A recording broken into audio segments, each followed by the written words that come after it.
Hello ladies and gents, it's Smith's Random Stuff here, and welcome back to Smith's Random Stuff. So, I haven't uploaded in over half a year, and I do have plentiful reasons for that, those including personal issues and medical issues as well. I won't go into further detail, but let's just say I'm not dead yet. And I'm still here. Of course, over that time, I understand that a lot of you have probably gone to other channels now, and understand that this is probably a bit outdated now. But hopefully, I can try and get back into it with what I've been through, why I wasn't able to do so, but hopefully now I can. Now, as many of you know, I was, well, about 6 months ago when I was doing the Battlefield 5 beta videos, I was quite hyped for this game. I really wanted this game because I was like, okay, so the trailer seemed bad, but the beta is actually really good. And it was actually good. And then it got to the actual game itself. Of course now, as you can see, they've released Firestorm, which is the Battle Royale mode for it. But, I have a lot of things to pick out about this. And so today I'm going to be doing a game critic on Battlefield 5. I'm not going to be going over glitches, I'm going to be going over historical accurateness and just purely the game itself. Because personally, I feel although this game had a decent launch, it's going to get left behind very easily. Just partly due to now, number one, they've got no private service coming out yet. And number two, because there's no premium anymore, they are not going to earn money. I feel like what DICE has done is they've taken our money from buying the game and then just fucked off with it, fortunately.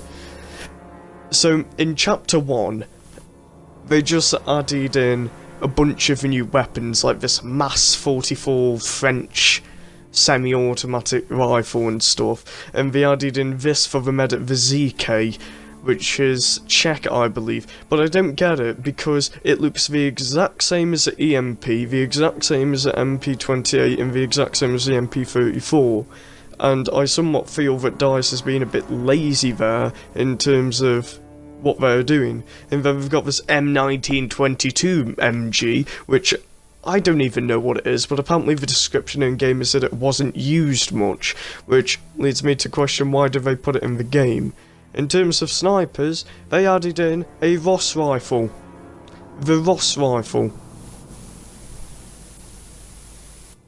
And yes, this gun was probably used, I'm not entirely sure on this one. I'm pretty sure it's used by Canada, don't quote me on that. But they could have easily added in a much better rifle than that, such as the M1 Grand, which would have been a lot more better and a lot more accurate to what they should have added into the game. What DICE needs to do is stop adding in these crappy weapons and reusing them, and they need to make actual weapons that were used. There's way too many weapons in the game which weren't used or were like prototype weapons. Let's move on to the vehicles now. We've got the Sturmgeschütz 4 here, or the Stug 4 as some of you may know. Now, they decided to add this into the game instead of the Stug 3. The Stug 3 was used a lot more than this because the Stug 4 platforms were needed more for Panzer IVs. So, Stug 4s were not really that used, but they still added it in anyway, and the reason why is because they're lazy. They already have the chassis for the Panzer IV, so all they need to do is just take off the turret and just, let's just add a bit of textures here and there. So instead of making a new model for Stug 3, they just decide to recycle their own content that they've already got and using. Which for me personally, I don't like, because I find that it gets very repetitive after a while, and you'll see perfectly why when we go on to the Allied line after this. But I just don't get why they couldn't have just modelled a Stug 3 instead of choosing a Stug 4. Yes, for sure, the Stug 4 was used in World War II, but they could have definitely added, if they'd taken time, they could have definitely added in a Stug 3, which to me, I would see better, it's more historically accurate. If we move on to the Junker Ju-87s, I mean 88, my apologies, they've got one here called the Ju-88C. I'm gonna go ahead and purchase this now, because I didn't unlock it, because I could not be arsed to play the Chapter 2 of this game, because of the state it was in. So, this aircraft can be fitted, let's find it real quick, with a 75mm cannon, okay? Now, I have never seen a Ju-88 with a 75mm cannon. I've always seen them with just bombs. I haven't seen them with an anti-tank cannon underneath. I've seen the Mosquito with an anti-tank cannon underneath, which they added in, but not a Ju-88. They could have easily just made a model with the Duck, which is, I believe, a HS-129, I believe, don't quote me on that, which featured a 75mm cannon. They could have easily remodelled that, but no, they're too lazy, so they stuck with the same thing and just slapped on a 75.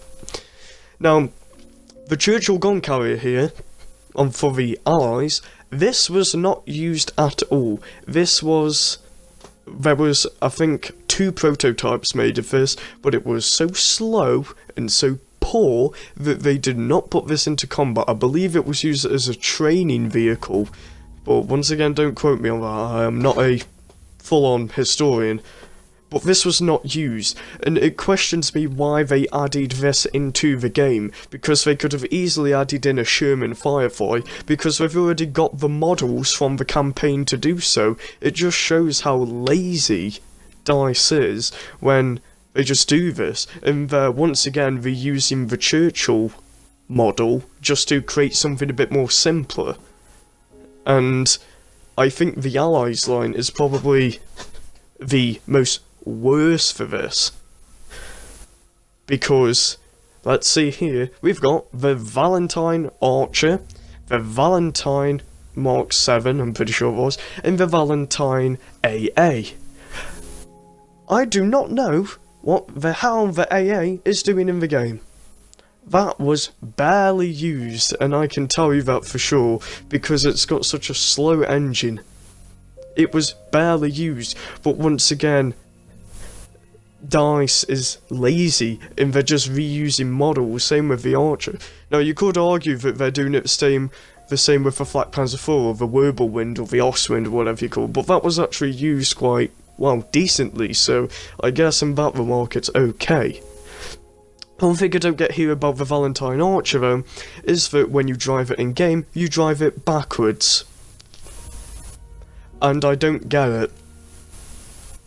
Because the Archer had a really weird system where you had to turn the entire tank around just to fire the gun, which confuses me. Here on the Mosquito, the new one added, the one where you can have a 6-pounder cannon and a 4,000-pound bomb. Now, I haven't really seen 4,000-pound bombs on Mosquitoes. I've mostly seen them on Wellington-class bombers. But of course, I'm going to bring this up again, DICE is too lazy to make a new model. So, there we go. I hope you did enjoy this video today, everyone. I hope you did pick up on some of the things that I was mentioning there, if it made any sense to you. That's how I personally feel about the game. I feel that DICE has been a bit lazy when it comes to the models, etc., and the game itself. But if you did enjoy the video, please drop a like, comment down below what you want to see next, and I'll catch you all in the next video. Thanks for watching, and hopefully we can get back on track.